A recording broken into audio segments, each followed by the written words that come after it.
Welcome to the Bible Nexus podcast, where biblical history, geography, and theology converge to fortify our faith in the living God. Now, here are your hosts, Ryan Habana and Andy Olson. Ryan, welcome back. Welcome back, Andy. So I think we're on episode 7. We were just kind of chatting before we got a little bit lost track. You know what? It's good. It's good that we're getting long enough in the tooth to start forgetting what episodes we're on. Yeah. And I wanted to kick off before we do anything else. We recorded 2 episodes last time, and I forgot to mention we are on iTunes and iHeart, Spotify, YouTube, and all that. I got all that set up before we recorded the last 2 episodes. So if you have been kind of listening and following along through the website, you should be able to find us on iTunes now. Yeah, it's pretty easy. I found it. Once you got it set up, I found it right away. And I was kind of surprised to find out that YouTube has got like 60% of the podcast market or something. Yeah, that was surprising to me too. But it was pretty easy it was actually really easy to set it up on our YouTube page. Right. It is an audio podcast on YouTube. Yes. For those that are wondering what, YouTube, whatever. But yeah. It is audio. YouTube's actually kind of got a neat little thing where you can put in your RSS feed and it just goes right. It was very easy. It pulls the audio and info. And it pulls the logo and the audio and it just makes a video out of it. Yeah. So, pretty slick. So find us on YouTube, iHeart, Spotify, iTunes. And then I haven't looked, but typically, with my history with Echozoe Radio, once I had it on iTunes, it's like everybody else kind of found it from there. Yeah. Yeah. So they kind of search each other's feeds and pick things up. So you might find it elsewhere as well. Yeah. Yeah. And it's nice that it propagates in that way, and it's easy to find. I've been getting really good feedback on the podcast. People that are listening, some people are saying they want more. They want more than once a month.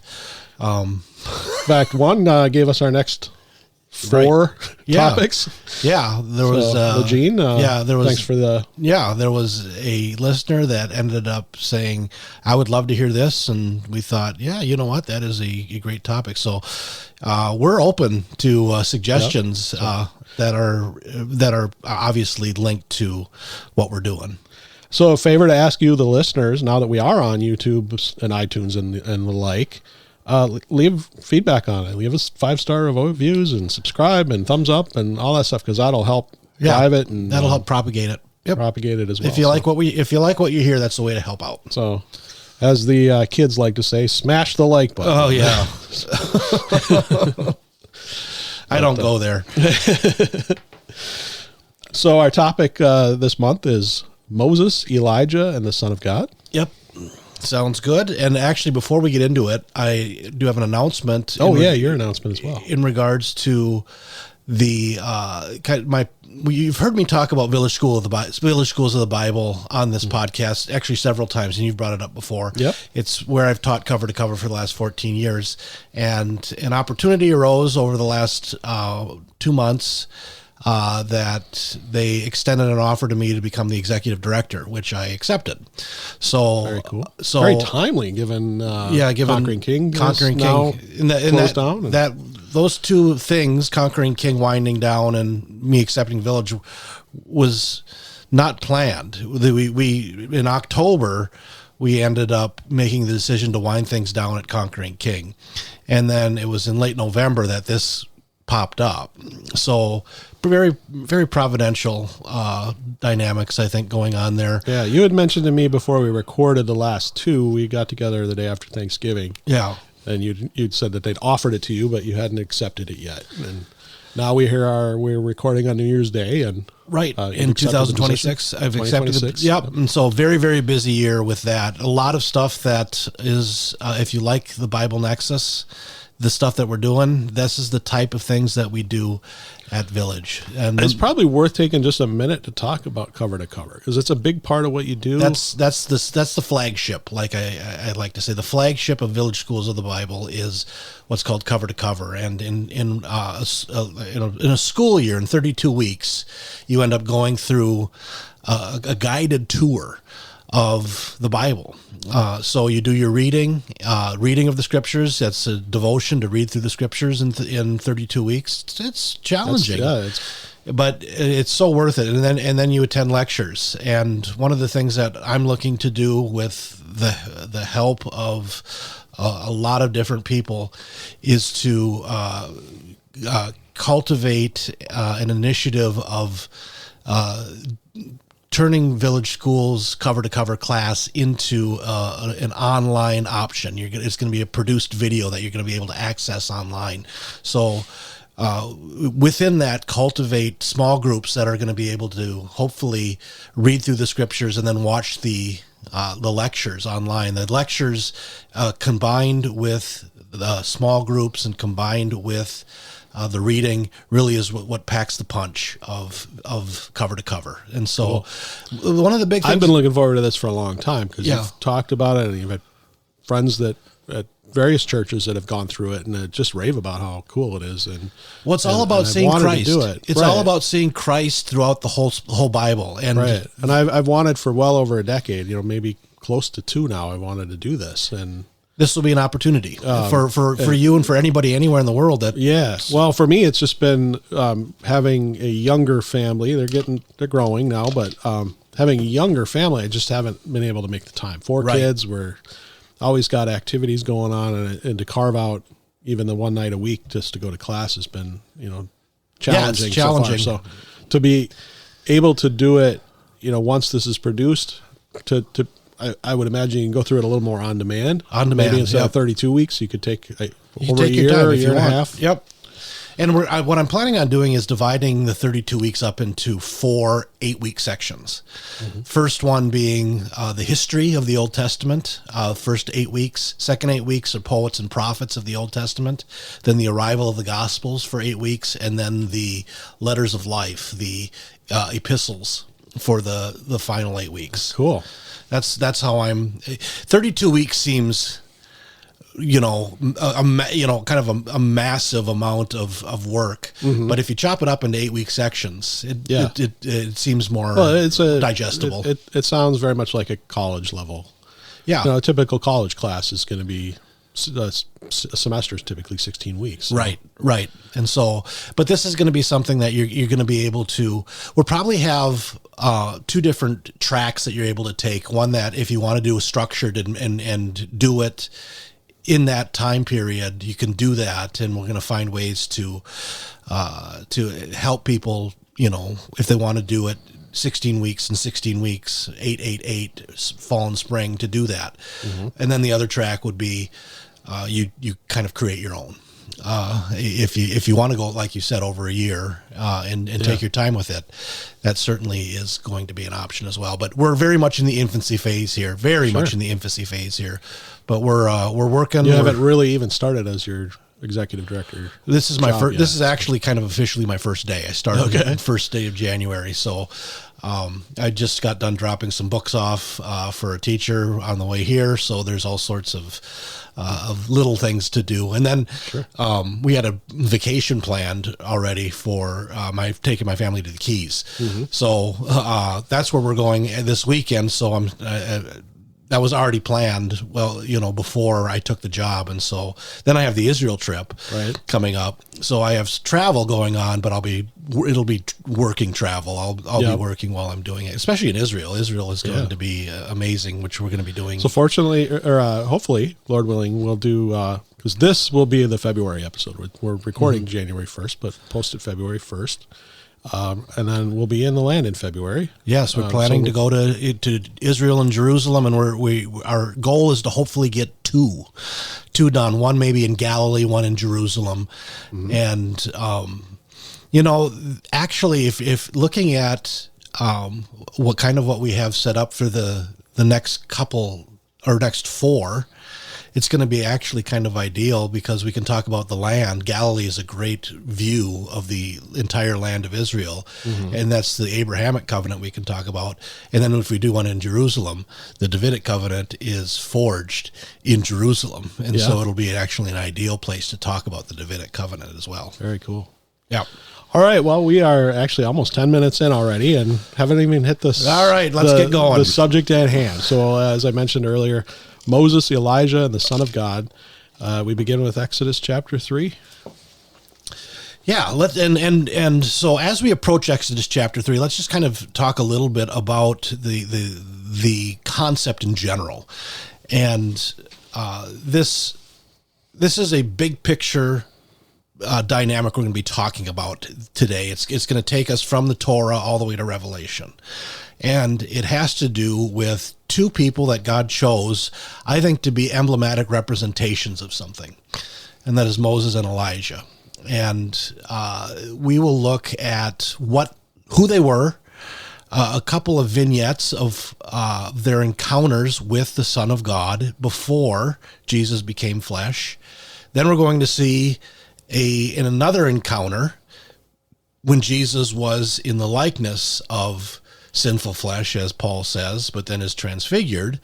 And then we're going to go from there and talk about the book of Revelation and the two witnesses and possibly who they are in relation to this. And so it takes, this is another big, again, history and geography. These things are going to take place in time and in space, and we'll be talking about those things.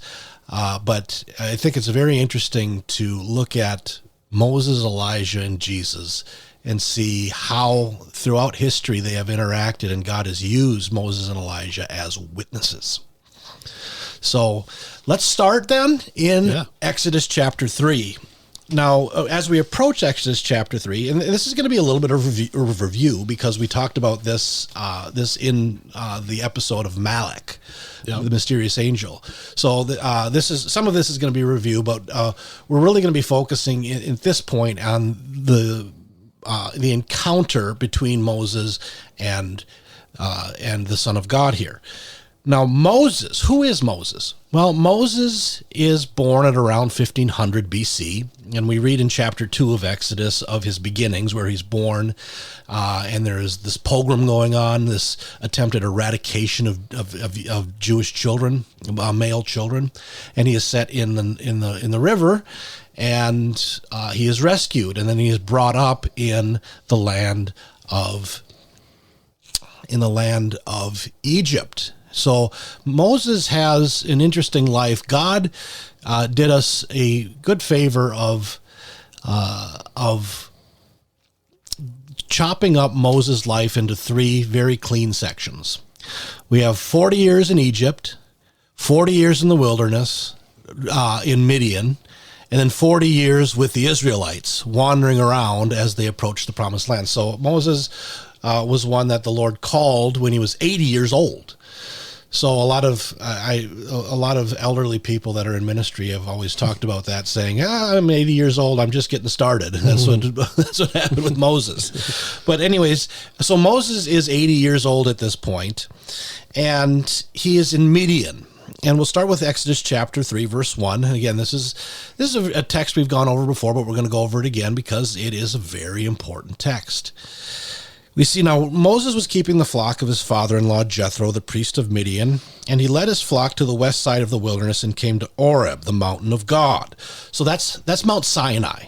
That's Mount Sinai. And then we see in verse 2, and the angel of the Lord, or we're going to call him Malak Yahweh. If you want to look further into identity issues and the wider exposition of this, I would refer you to our episode called Malak, the mysterious angel. But at this point, we'll just say this is Malak Yahweh appeared to him in a flame of fire in the midst of a bush. So he's on Mount Sinai with Malak Yahweh. Now this Malak Yahweh is God. As we read on, and Moses said, I will turn aside to see this great sight, why the bush is not burned. And then we see when Yahweh saw that he turned aside to see, God called to him out of the bush, Moses, Moses, and he said, here I am. Then he said, do not come near, take your sandals off your feet, for the place which you are standing is holy ground. And he said, I am the God of your father, the God of Abraham, the God of Isaac, the God of Jacob. And Moses hid his face, for he was afraid to look at God. So we have an encounter here. This is the inception of the calling of Moses. As we read on, we see God calls Moses. Christ, this is the pre-incarnate Christ who encounters Moses. And we know that the key connective tissue is later on when he says, what shall I, if the Israelites ask, what is your name? What should I tell them? And he says, tell them, I am has sent me to you.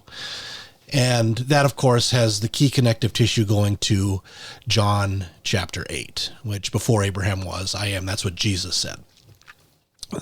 So I think it is extremely compelling to the point of being convinced that this, of course, is the Son of God.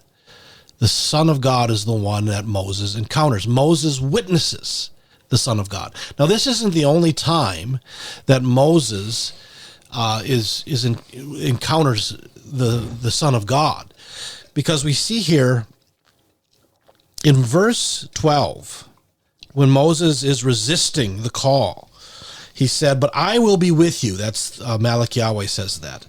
God says that. And this shall be the sign for you that I have sent you. When you have brought the people out of Egypt, you shall serve God on this mountain. So there is this mountain significance. They meet God on a mountain. So remember that, the meeting of God on a mountain.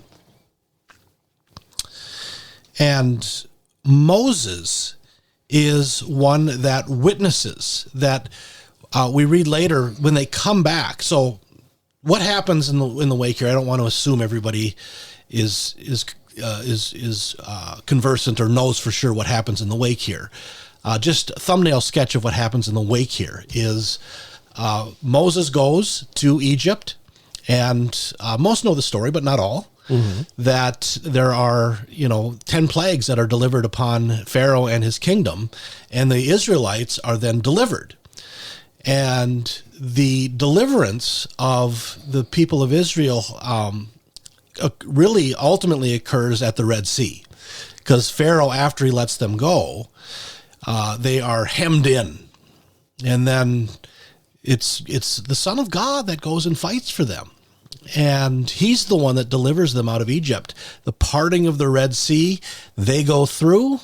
The armies of Egypt follow, and the Lord closes up the waters upon them, and thus Israel is born as a nation. And then baptized. Baptized into Moses. Mm-hmm. That's what we see in 1 Corinthians chapter 10. And it's interesting that you bring that up, Andy. You look at that. I like to stress this and highlight it at certain times, but we need to understand the Old Testament. We can't neglect the Old Testament. You bring up, you're alluding to 1 Corinthians chapter 10 there, which, they were all baptized in Moses. Paul draws from this stuff, and he says, these things happened to teach us. And so, as we look at this, we see the birth of the nation of Israel. They are baptized into Moses, and then they eat spiritual food on the way, just like we eat spiritual food at what Paul's making a connection, saying, you're baptized, you eat spiritual food, but what happened to this generation? Most of them died in the wilderness. And that's a lesson that just because you're baptized, just because you take communion, doesn't mean necessarily you are one of God's people. And that's what Paul warns them about. And he uses the Old Testament to do it. And Moses here is the one that goes back and leads the people to the mountain, fulfilling what the Lord said. This will be a sign to you. The sign is, this is my power. I went and sent you to the most powerful nation in the world, or the most powerful person in the world, and told them to let my people go. And I accomplished it through signs and wonders and power.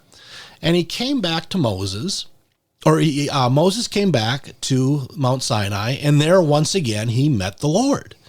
And there was the witnessing of the power of the Lord, and there's the giving of the law. Now the Lord continues to go with them and appear to them throughout the times of the wilderness wanderings. But Moses is one that was known to have this close encounter or encounters with the Son of God.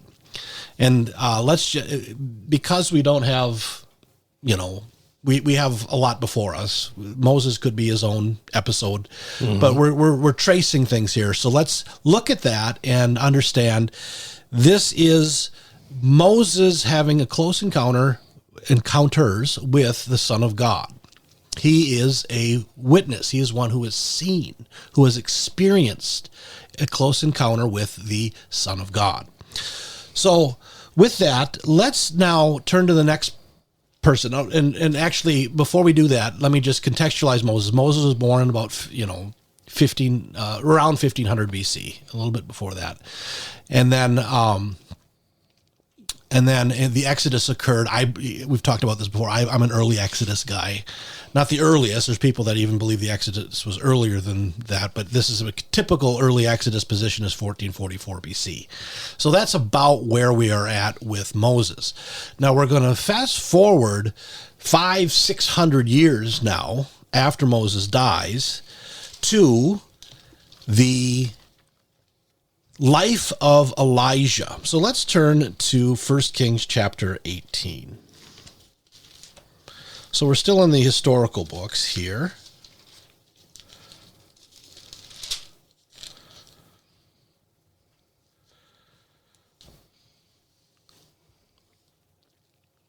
So we're going to have to do a good chunk of summarizing here, because if we get into this text, into Elijah, we can really get in the weeds.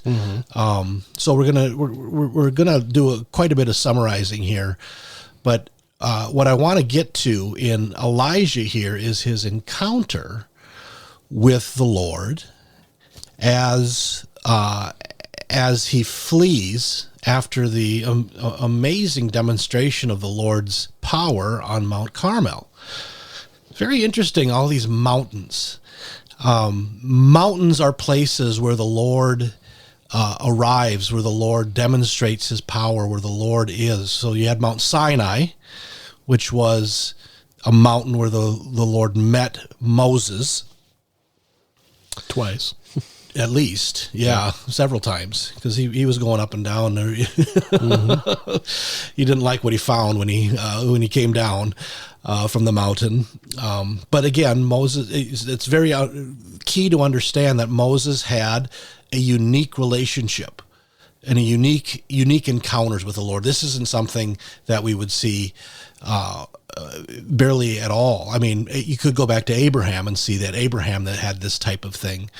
But even as you go forward to even David had encounters with the Lord, and so did Solomon, but it was not to this level of what you'd see with Moses. And Elijah is another one that has many close encounters with the Lord. So Elijah is a Tishbite, called Elijah the Tishbite of Tishbe in the land in Gilead. In Gilead, so geographically here, we are to the east of the Jordan River, Okay. and just south of the Sea of Galilee. That's usually where they think Tishbe was. Okay. And Elijah is a mystery.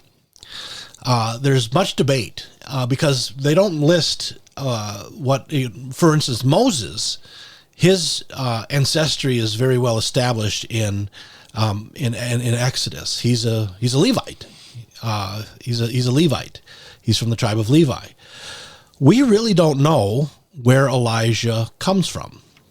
His origins are mysterious. It just says he's a Tishbite, which is probably speaking in the context here of where he is from. Although some have the debate about where he comes from and who he is ranges from a Levite to someone of Manasseh, or even a foreigner. Even a foreigner. Some have postulated that he was a foreigner, prophet that was raised up. We simply don't know, though.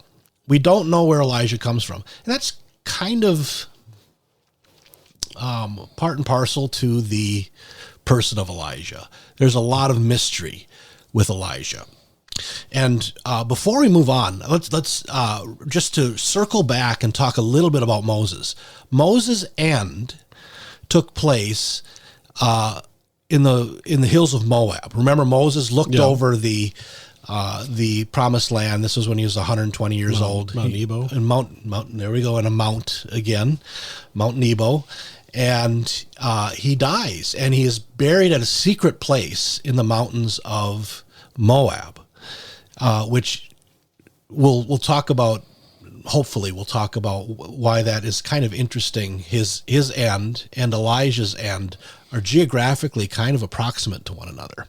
If you're tracing the and Elijah's end is, I should say, is kind of his translation. Sure, is the end of his earthly ministry takes place. So, but we'll talk about that in a minute. But I just wanted to circle back and talk about Moses' end. Now, Elijah was one that was a prophet to the northern kingdom. So this was after the split in 930. That's one of our big dates, 930. The split of the kingdom. So he is to the north, and he is a prophet to the north. And in chapter 18, we have the showdown on Mount Carmel. Mount Carmel is another mountain. It's very interesting how the Lord, again, chooses mountains to be places. And the reason why I think the Lord does this is it's a historical demarcation of places where he works. Again, coming back to kind of our slogan, our God is a God of time and space, of history and geography. So Elijah, after 3 years of drought. Now remember, in Deuteronomy 28, we have the curses. If they disobey the Mosaic covenant and go after other gods, they are going to be a cursed people. And one of the curses talks about famine and no rain. That's what happens. They're going after other gods. Israel is, being led by Ahab and Jezebel. And so Elijah, after 3 years of kind of wandering, comes back and declares it's time for a showdown. And when he comes to Ahab, I think it's interesting. In verse 17 of chapter 18, he says, when Ahab saw Elijah, Ahab said to him, "Is it you, you troubler of Israel?"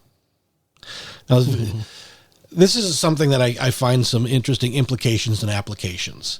Those who bring the word of God are often seen as troublers. Elijah is seen as a troubler. And Elijah reverses it, and he notes, he says, "I have not troubled Israel, but you have, and your father's house, because you've abandoned the commandments of the Lord and followed the Baals. Now therefore send and gather all Israel to me at Mount Carmel, and the 450 prophets of Baal and the 400 prophets of Asherah who eat at Jezebel's table." So there's going to be this big showdown on the mount. Now, what the Lord does is instruct Elijah to create altars, and the prophets of Baal are to create a sacrifice and call for fire from heaven. And they do it, and they rant and rave, and Elijah mocks them as they do it because nothing's happening. Is he relieving himself? Yeah, is he relieving himself? Yep. And he mocks them, and nothing comes. And then Elijah restores the altar of the Lord that has been torn down. And he took 12 stones, according to the number of the tribes of Israel. And he douses the altar and the sacrifice with water. Now, why would he do that? Well, because it's a handicap, right? I'm going to make this harder. And then he prays, and he did all this at the Lord's words, and fire comes down from heaven. And the people witness this. It is a witnessing of the power of the Lord, the fire of the Lord. And there's a bloody end to this. Seize the prophets of Baal, and let not one of them escape. And he slaughtered them down at the brook Kishon. That's in the Jezreel Valley. And then the Lord sends water and rain upon the land, showing that he is the true and living God. Baal was the one that they thought brought fertility and water and things like that, because he was a fertility god. But Yahweh, the true and living God, Israel's God, is of course the one that either brings rain or doesn't bring rain. And the reason why rain didn't come was because they had departed from the Lord. Now, something surprising happens in chapter 19. And this is where we are going to see some more close encounters with the Lord that Elijah has. So Jezebel hears of this in chapter 19, and she threatens his life. She says about all the prophets that were killed, she says, "So may the gods do to me and more also, if I do not make your life as the life of one of them by this time tomorrow." And we read, "Then he was afraid, and he arose and ran for his life and came to Beersheba." Now, Beersheba is it's south of Jerusalem, which belongs to Judah, and left his servant there. But he himself went a day's journey into the wilderness and came and sat down under a broom tree. And he asked that he might die, saying, "It is enough now, O Yahweh, take my life, for I am no better than my fathers." And he lay down and slept under a broom tree, and behold, an angel, or in the Greek, or in the Hebrew, Malach. Behold, the Malach touched him and said to him, "Arise and eat." And he looked there, and behold, there was at his head a cake baked on hot stones and a jar of water, and he ate and drank and lay down. Then we see in verse 7, "And Malach Yahweh came again a second time and touched him and said, Arise and eat, for the journey is too great for you. So he arose and ate and went in the strength of that food 40 days and 40 nights to where? Horeb, the mountain of God." So once again, we're going to have, first off, we have a close encounter with the Son of God, Malach Yahweh. He is the one caring for Elijah on his journey, and he gives him supernatural food. In this food that he was given, in that day, he went for 40 days and 40 nights. And he comes to Horeb, the mountain of God. And in verse 11, after Elijah laments to the Lord and brings his ministry before him, in verse he said, "Go out and stand on the mount before Yahweh. And behold, the Lord passed by as a great and strong wind tore the mountains and broke in pieces rocks before the Lord, but the Lord was not in the wind. And after an earthquake, but the Lord was not in the earthquake. And after an earthquake, a fire, but the Lord was not in the fire. And after the fire, the sound of a low whisper. And when Elijah heard it, he wrapped his face in his cloak and went out and stood at the entrance of a cave. And behold, there came a voice to him and said, What are you doing here, Elijah? He said, I have been very jealous for the Lord, the God of hosts, for the people of Israel has forsaken the covenant, thrown down your altars, and killed your prophets with the sword. And even I, only I am left, and they seek my life to take it away. And then we see, and Yahweh the Lord said to him, Go, return on your way to the wilderness of Damascus. When you arrive, you shall anoint Hazael to be king over Syria, and Jehu the son of Nimshi you shall anoint king over Israel. And Elijah the son of Shaphat at Abel Molech you shall anoint to be prophet in your place. And then we go back down to verse 18. He says, Yet I will leave 7,000 in Israel, all the knees that have not bowed to Baal, every mouth that has not kissed him. So we have an encounter with the Lord on Mount Sinai. It's very interesting. Moses encountered the Lord on Mount Sinai. Elijah could have gone anywhere when he fled, but he's being sovereignly directed by the Lord to the mount of the Lord's, one of the mounts of the Lord's choosing. That would be another interesting episode. We could look at the three big mountains of Israel, of the Lord's choosing, which are, we could do an episode, Mount Moriah or Zion, same thing. Mount Sinai, we could do an episode on that. And then the Mount of Olives. Mount of Olives is a very historical mountain that has all sorts of big events that are associated with it. The Mount of Olives is the mountain just to the east of Jerusalem, of Moriah. So there's some fodder for maybe some future episodes. Yeah.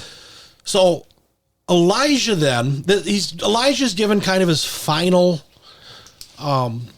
instructions. Now, Elijah had encountered Malach Yahweh several other times in his ministry, and he does. But then it is the fulfillment of Elijah's ministry that he goes down to around the Jordan River, just by Jericho. And this is also an interesting nexus of geography, because that is where he's taken up in a whirlwind. Elijah does not die. There's some people say Elijah died and he was taken up, but I don't see any evidence of that. I think Elijah does not die. And Elijah is then taken up in a whirlwind, and Elisha takes his place. But Elijah becomes, per the instructions and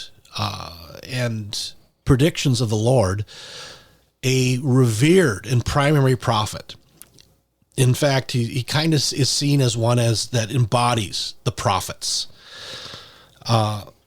So before I noted that I think both have emblematic significance.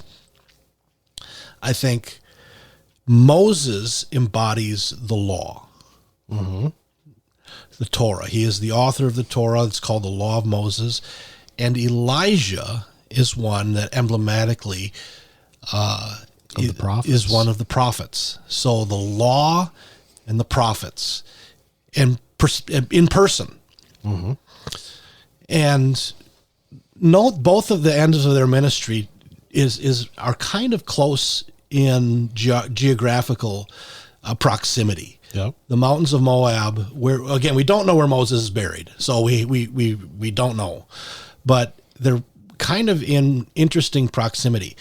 Now, Elijah in particular is very interesting because this is where John the Baptist, right where Elijah ascends, is where John the Baptist has his primary ministry, which is why many people thought he was Elijah. He was showing up and preaching and looking like Elijah. His makeup. You mentioned the law. Moses is the law. Elijah's the prophets. And Jesus said, the law and the prophets were until John. Right. Exactly. And then the Baptist is another interesting episode. I think would be good to talk about the Baptist. The Baptist is one that is more than a prophet, Jesus says. The reason why the Baptist is so important is all of the prophets prior to the Baptist were looking forward. We're looking forward. He is coming and giving details and not necessarily knowing the time or season, but looking for it. John the Baptist had the incomparable prophetic privilege of pointing out Jesus and baptizing him. It's another thing that we talk about. Let's put the Baptist on the agenda as well. I think the Baptist is a good one to talk about, because we can talk about the baptism of Jesus and how that has some really interesting significance as to why that happened. But I digress. So we have Moses and Elijah's ministry, both meet the Lord on the Mount Sinai. Both have close encounters with Jesus, with the pre-incarnate Christ, in many times and in many ways. So let's now turn to the end of the Old Testament, and that is Malachi chapter 4. So this is where the prophetic voice goes silent for several hundred years. Malachi, here's a little Hebrew lesson. Not that I am a Hebrew pro, but I know enough to to be conversant in it. Malachi, you might hear a word there, Malak. Malak means messenger, and I is my messenger, Malachi. And that's his name, Malachi, one of the messengers of the Lord. And it's a theme in Malachi is about messengers. Now, at the end of Malachi, there are two things that are highlighted. This is the very end of the Old Testament. before the silence comes. He says in verse 4, remember the law of my servant Moses, the statutes and rules that I commanded him at Oreb for all Israel. So there's Moses and Oreb. And it's remember the law. The law at this time is in action, and it is good to follow the law because the law is going to bring somebody to Christ. That's what we read in Galatians. So Moses is stressed. And then we have in verse 6, behold, I will send you Elijah the prophet before the great and awesome day of the Lord comes. And he will turn the hearts of their fathers to their children and the hearts of the children to their fathers, lest I come and strike the land with a decree of utter destruction. So there we have Elijah is coming before the great and terrible day of the Lord. And remember Moses. Remember Moses and expect Elijah. So this has borne the correct anticipation that Elijah is going to come. Elijah himself is going to come. Now, the Baptist came and he confessed he was not Elijah, but he came in the spirit and power of Elijah. And so he is a type or a forerunner of the Lord's coming in the first coming. But I do think there is another coming. And we'll talk about that in a moment. So first, let's talk about what it means that Elijah is going to turn the hearts of the children to their fathers and the hearts of the fathers to their children. I don't think this is speaking of like a nuclear family, within the nuclear family, a dad and a son are reunited. Mm-hmm. I think this is speaking of the children being the children of Israel and the fathers being the patriarchs. The fathers are the ones that believed in the Lord. Abraham, Isaac, and Jacob. Abraham is the father of the faithful. And so he's the patriarch, the patriarch, Abraham. And then, of course, as we move on, we see Isaac, and through all his trials and tribulations, Jacob become Israel and he's another one that has a close encounter with the Lord. He actually wrestles with the Son of God. Mm-hmm. But he believes. And they all come to the Lord. So the children are going to become like the fathers. And the fathers' hearts are going to be turned to the children. There's going to be unity rather than disunity, where the fathers were believers and the children were unbelievers. Their hearts are going to be unified in obedience. And we see that he says, lest I strike the land with the decree of utter destruction. In the big picture, this is speaking of the turning of Israel to the new covenant. And this hasn't happened yet. It happens during the day of the Lord. And it hasn't happened yet, but it's going to come, and Elijah is going to bring it about. Elijah is going to be an instrument to bring it about.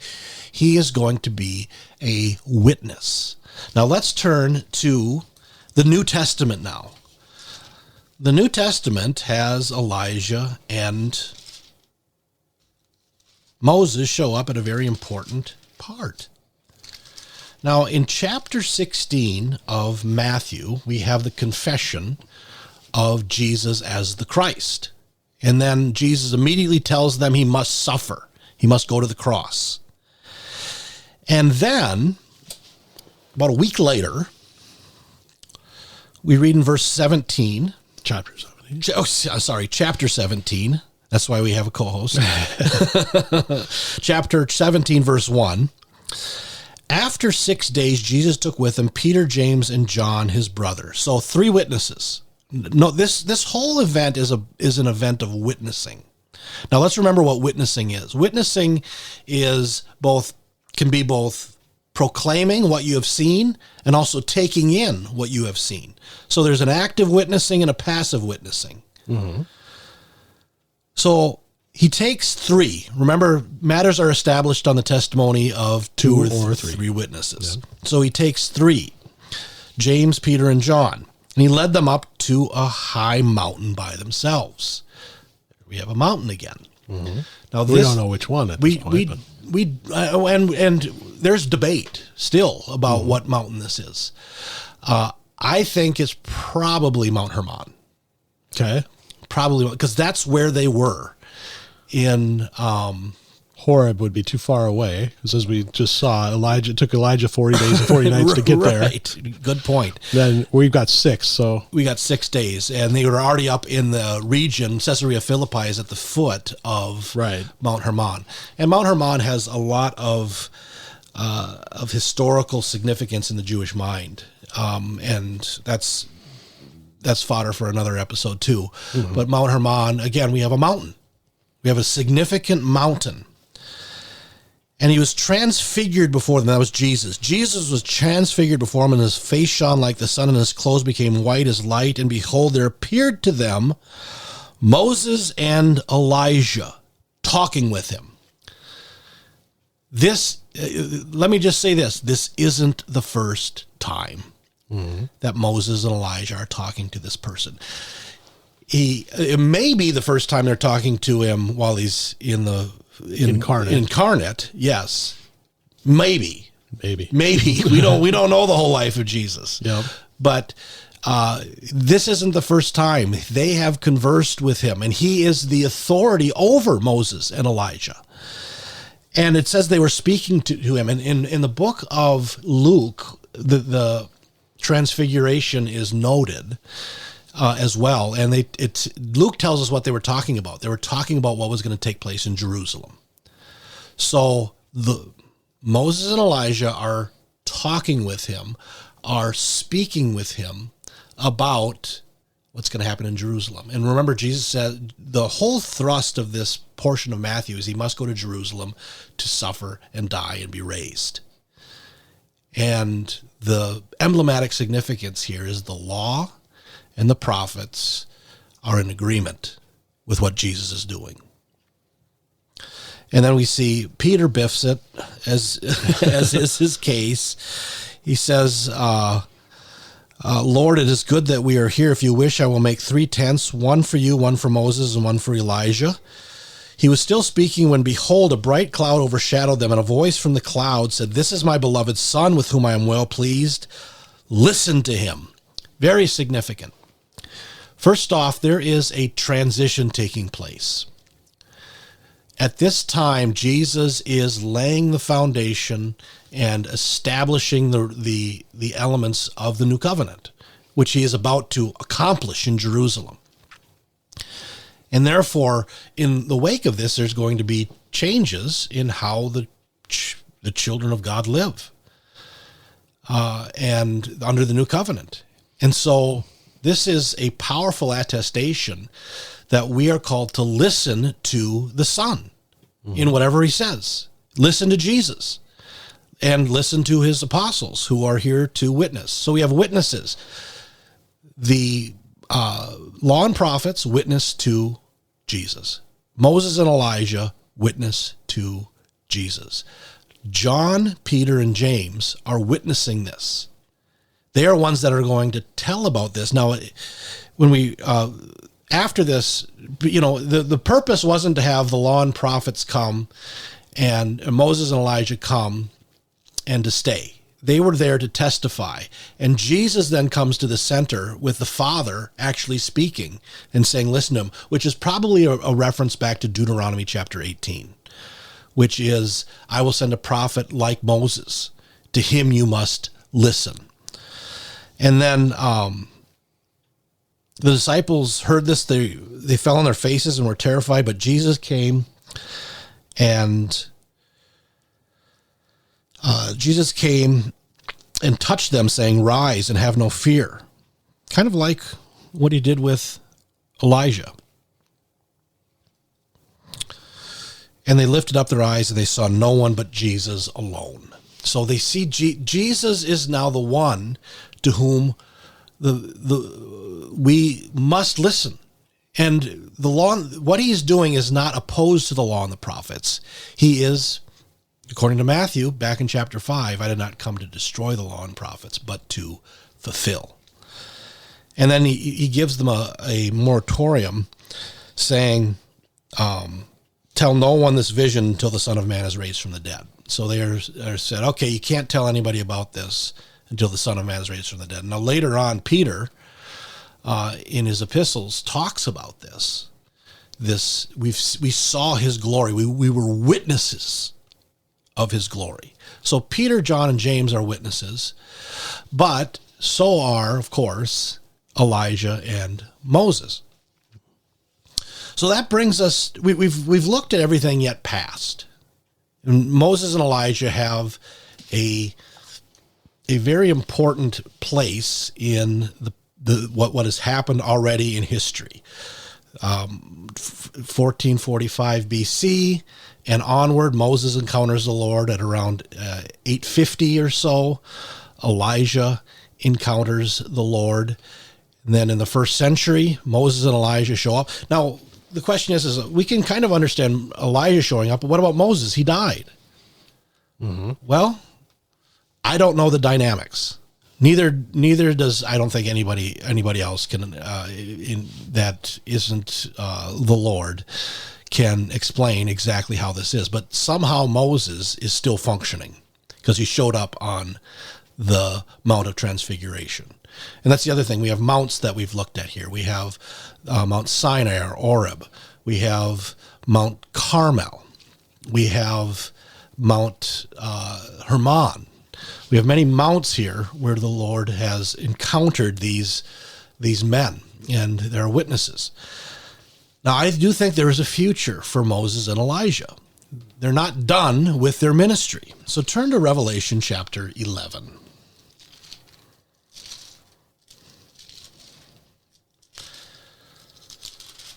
This is a rather infamous text that many people are familiar with, but certainly I don't want to assume people are familiar with it.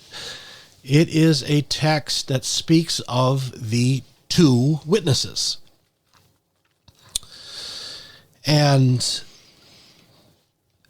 we read in verse 3, I will grant authority to of chapter 11, I will grant authority to my two witnesses, and they will prophesy for 1,260 days clothed in sackcloth.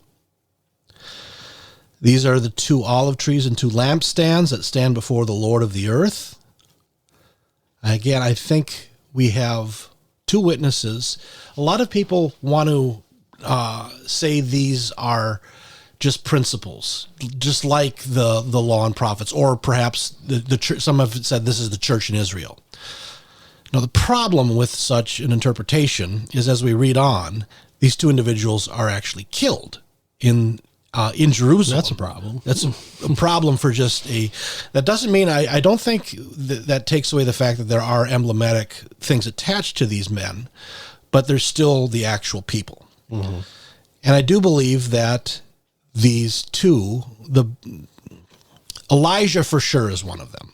I think there's debate about the other one, but the circumstantial evidence here really points to Moses.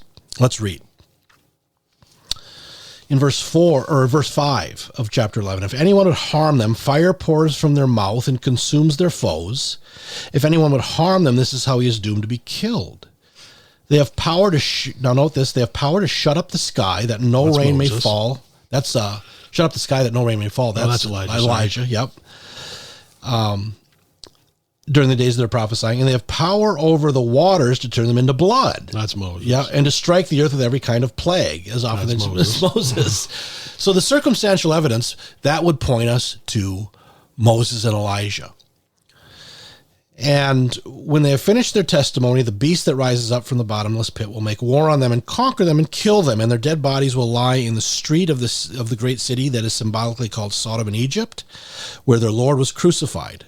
So that's Jerusalem.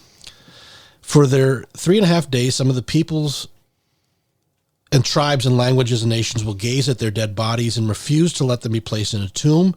And those who dwell on the earth will rejoice over them and make merry and exchange presents, because these two prophets had been a torment to those who would dwell on the earth. And after 3.5 days, a breath of life from God entered them, and they stood up on their feet, and great fear fell on those who fell on them. And they heard a loud voice from heaven to them, "Come up here." And they went up to heaven in a cloud, and their enemies watched them.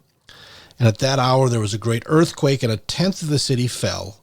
7,000 people were killed in the earthquake, and the rest were terrified and gave glory to the God of heaven.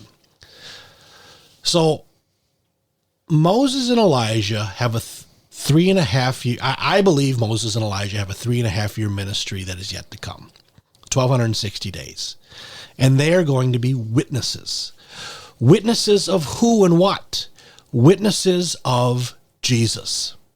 And there's an interesting intersection here. We have this 1,260 days, which we're getting into some prophecy here, which is a little more complex, but I would encourage you to study more on this if you're interested. But this 1,260 days, I believe, is the last 1,260 days of the 77's prophecy of Daniel chapter 9. Mm-hmm. And what happens at the end of the 70 weeks when it's done? All Israel is saved. It comes to her God. And I think that's what happens during these 3.5 years is that the law and prophets, Moses and Elijah themselves, are going to testify to Jesus. That's what they're witnessing. These are my witnesses. Mm-hmm. And again, historically looking at how the Lord had them witness in the pre-incarnate times of Christ on Mount Sinai, both Moses and Elijah witnessed the Lord, and Elijah witnessed him, and many other times so did Moses. They witnessed the Lord. Then they appeared with him on a mountain, and he was transfigured before them, showing that this is the king. And Israel, at the end of the 1,260 days as a nation, is finally going to come to her king. That is why they are witnesses. And it's interesting to think of how this is going to start.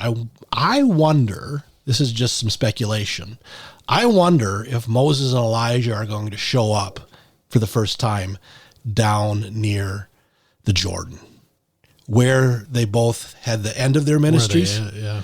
I wonder if it's at that place, that nexus where so many things have happened, that they're going to reappear and begin their ministry. And their ministry is one of judgment. It's a witness that's going to oppose the beast, because the beast and the false prophet are going to have signs and wonders. And Moses and Elijah are going to be witnesses during this time. I find it, surreal to think there's a possibility that we could see with our own eyes Moses and Elijah before we go to glory. Yeah. It's a very, surreal thing. Yeah. But the Lord does surreal things. And so if you think this is too fantastical, know that this is not too hard for the Lord. The Lord had Moses and Elijah show up on Mount Transfiguration, and there were three people that witnessed them. When they come again to speak of the resurrected Christ and his gospel, that's what they will be witnessing to. I'm convinced of. They're going to minister for just as how long as the Lord has declared for them. They're going to be killed. And then the glory of the Lord is going to be seen in their lives when they are resurrected before the eyes of humanity and caught up to the Lord in a cloud, just like we will one day as well. It's another type of rapture that occurs kind of on its own. It's the end of an era and the beginning of a new one. It's at this very time when the seventh trumpet is going to sound and say, the kingdom of this world has become the kingdom of our God and of his Christ, and he will reign forever and ever. And Moses and Elijah are key cogs, key pieces of this historical drama that leads us all to Christ. Mm-hmm. So that is our journey through the persons of Moses, Elijah, and the Son of God. And again, remembering that Moses and Elijah on the Mount of Transfiguration were talking with Jesus about what was going to happen in Jerusalem. And that comes back to what is of first importance. that would be what they were talking about, is the death and resurrection of Christ. And remember our last episode, I believe it was our last episode, we talked about what is of first importance. Yep. And that is that Christ died for our sins, and that he was raised, and that he appeared. And it's very interesting to see that was what they are talking about. The law and prophets, Moses and Elijah, not only spoke of it beforehand, they spoke of it just prior, and they're going to speak of it again, but this time they're going to speak of it in the sense of fulfillment. Mm-hmm. Yeah, very, very cool. So our next episodes, let's just kind of give a short preview of what our next 4 episodes are going to be about. Mm-hmm. So we had a request from a listener that we've talked about covenants quite a bit in this, and we did in this episode, we talked about covenants. Yep. And so going through the covenants, the 4 primary covenants, I like to have them before. Some people like 5. 4 is a little bit cleaner because of the frequency of the 4. Mm. The 5th one, if you would do 5 big covenants, some have more than that, but as far as what the scriptures really speak of, the 5th would be the Noahic covenant that the Lord makes in Genesis. Mm-hmm. But we're going to stick to the 4 biggies. Not that is a minor covenant. It's a very major covenant, but I'm talking about what is so frequently mentioned and found in the fabric of Scripture. You have the big 4. And the first one is the Abrahamic covenant. And if you're going to understand salvation, if you're going to understand what the Lord is doing throughout history, the Abrahamic covenant is key. So that is going to be our first covenant that we look at. And your reading for that is Genesis 12 through 15. Genesis 12 through 15. Okay. And then the next 3 after that, we're going to have the Mosaic covenant. Mosaic? Which is basically the law? The law, which is the law of Moses. And that is if you're going to understand the Old and New Testament, you need to understand what the Mosaic covenant is. Mm-hmm. Even though we're no longer under the Mosaic covenant, we're under the New Covenant. The New Testament is all sorts of things to say about the place and purpose of the Mosaic covenant. Then we have the Davidic covenant, the covenant that God makes with David. Kind of a good promising a Messiah. Promise of Messiah, of the anointed one, of the king that's going to rule on David's throne. Mm-hmm. Then you have the creme de la creme, the big one, the one that is promised in Jeremiah 31, and that is the new covenant. Mm-hmm. The new covenant is a covenant that is a fulfillment of all that came before, and ultimately it is the covenant that Jesus mediates and administers. And we'll talk about that, and again, the high priesthood, which is a very key part of both the Mosaic and the New Covenant. Those things will be discussed as well. And so several of those, perhaps 2 or 3, we'll do in the land. We'll see how the jet lag hits us and how quick we get over it when we get to the land. And again, this will be going out in early February. So pray for us and for safety, for a good, fruitful trip to Israel, that people would be protected, that people would be blessed, and that we would be able to labor well as we're over there. Yeah. And maybe to even also consider, as we're kind of getting into the groove of restarting these biennial trips, that start thinking ahead to 2028. And, consider joining one of the trips. So. Yeah, Lord willing. It's the most, well, I shouldn't say it's the most, but it's, as far as travel goes, it's one of the most unstable places in the world. But it's not that bad. I mean, it's over the last 5 years, it has been. But yeah, you're right. I don't want to scare people off. It gets the news, but right. There are definitely worse places to go. Of course. When you get there, I've always felt safe. I have as well. Even in places that you might feel a little uneasy.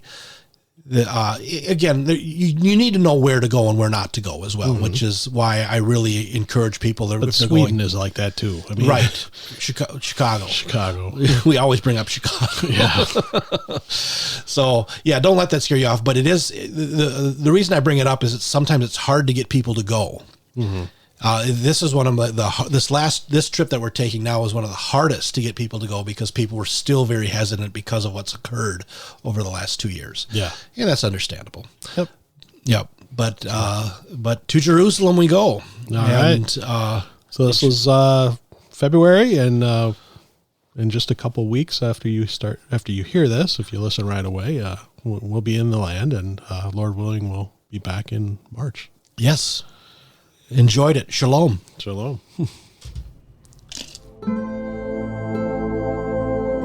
You've been listening to the Bible Nexus podcast. Be sure to check out our website for further information and materials at thebiblenexus.com.